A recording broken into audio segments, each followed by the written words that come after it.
you serious? This is a test of the NOAA radio alert system. During hazardous weather and emergency situations, the alert tones which were just broadcast will automatically activate special receivers to alert you of impending hazards. This test is normally conducted weekly around 11 a.m. If hazardous weather is imminent or occurring, the test may be canceled.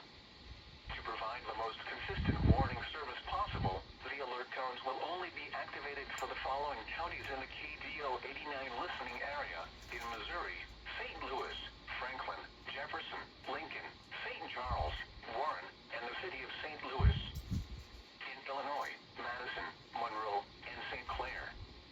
If your receiver was tone activated, the alert function will automatically reset after the test.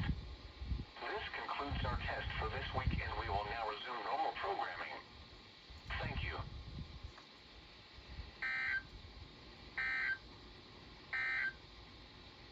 Rest of today, mostly sunny. Isolated showers